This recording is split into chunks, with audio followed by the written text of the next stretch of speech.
Olá! Hoje o nosso papo é sobre algo que, olha, mexe com todo mundo. Aquela linha fininha entre dar um jeitinho e ser honesto, entre a malandragem e a integridade.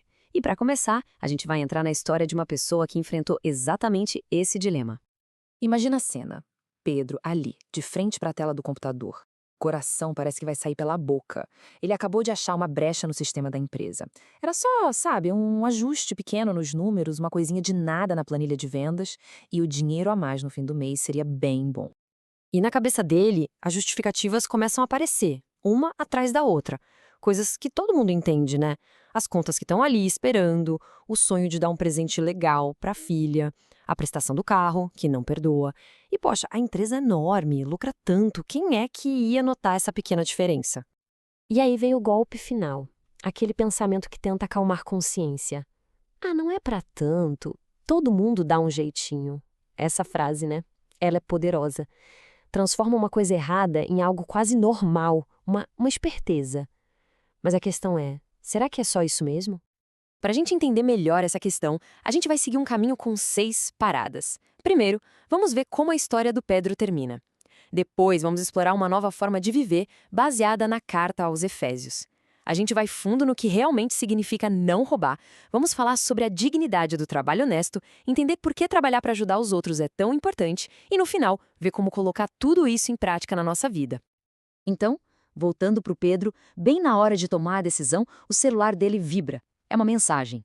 Dona Maria, uma senhora que ele tinha ajudado com o trabalho dele. Ela só queria agradecer, dizer que com a ajuda dele, ela conseguiu comprar os remédios para o neto. Naquele segundo, Pedro olhou para o reflexo dele na tela do computador e fechou a planilha. Sem mudar nada. Ele escolheu a dignidade. E essa dignidade valia muito mais que qualquer comissão. A história do Pedro joga a gente direto numa pergunta central. Afinal, o porquê a gente deve rejeitar o roubo em todas as suas formas e valorizar o trabalho?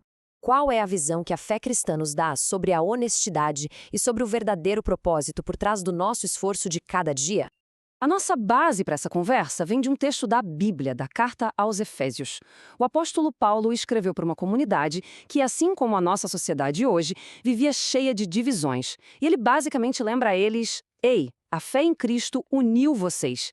E essa união tem que mudar tudo, o jeito como vocês se comportam e se relacionam. E a ideia principal é essa aqui: a comunidade é como um corpo. Pensa só, se o seu pé dói, o corpo inteiro sente.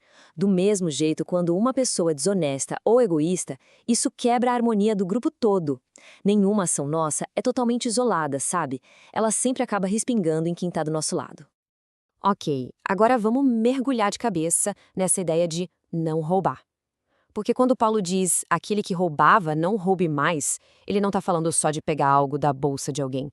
O conceito é muito, mas muito mais amplo. Ele toca em coisas que, às vezes, a gente nem se dá conta que são desonestas. E essas formas de roubo estão por aí o tempo todo. Vão desde coisas como adulterar uma balança para vender menos produto, até não pagar um salário justo para quem trabalha para a gente. Passa por fraudes, golpes, desvio de dinheiro público e chega até na negligência com as nossas responsabilidades ou no famoso jeitinho. No fim das contas, tudo isso é um jeito de pegar para a gente o que não é nosso por direito. E olha, as consequências de cada caminho são como água e óleo. A desonestidade, segundo a Bíblia, leva à ruína quem a pratica. Ela corrói a confiança, que é a base de tudo, e atrai o juízo de Deus. Já a honestidade? A honestidade constrói. Ela protege o que é do outro, ajuda a melhorar a vida de todo mundo e, no fim, atrai a bênção de Deus. Então, a alternativa para não roubar não é simplesmente ficar de braços cruzados sem fazer nada de errado. A proposta é fazer o certo. E o certo aqui é trabalhar. Mas não de qualquer forma. A visão cristã não vê o trabalho como uma maldição, mas como um chamado de Deus, uma chance de servir. E essa visão se desenvolve em 4 passos. Primeiro, entender o trabalho como um chamado divino. Isso nos leva ao segundo passo, que é a dignidade do esforço pessoal, de fazer com as próprias mãos. Mas esse esforço precisa ser guiado pela justiça e pela bondade, para não prejudicar ninguém. E por fim, o quarto passo. O nosso trabalho se torna uma contribuição de verdade para o bem de toda a sociedade. Isso nos leva ao ponto central de tudo. Sim, a gente trabalha para pagar as contas, claro, isso é necessário, mas esse não é o objetivo final. Existe um propósito muito, muito maior por trás do nosso suor honesto de cada dia. A grande pergunta que o texto de Efésios joga no nosso colo é exatamente essa. Se não é só para a gente se sustentar, então qual é o objetivo maior do trabalho, na visão do apóstolo Paulo? E a resposta dele, muda tudo de lugar. E aqui está ela. A gente deve trabalhar de forma honesta para que tenha o que repartir com o necessitado. Percebe a virada de chave? O trabalho deixa de ser só sobre eu e passa a ser sobre nós. A gente trabalha não só para a gente, mas para poder ser um canal de bênção na vida de quem precisa. Essa generosidade toda, no fundo, é um reflexo do próprio Cristo. A Bíblia nos conta que ele, mesmo sendo rico, se fez pobre por amor a nós. Então, quando a gente usa o que ganhou com o nosso trabalho para ajudar alguém, estamos, na verdade, imitando o maior exemplo de amor e doação que existe. Certo? Tudo isso é muito bonito na teoria, né? Mas e na prática? Como é que a gente aplica isso no meio da correria, das contas para pagar, das pressões do dia a dia? Como é que essa teologia vira atitude? Para a vida prática, acho que vale a pena guardar 4 ideias no coração. Primeira, roubo é muito mais que furto, é toda forma de fraude ou exploração. Segunda, desonestidade sempre tem consequências. Terceira, nosso chamado não é só não roubar, mas é proteger ativamente o que é do outro.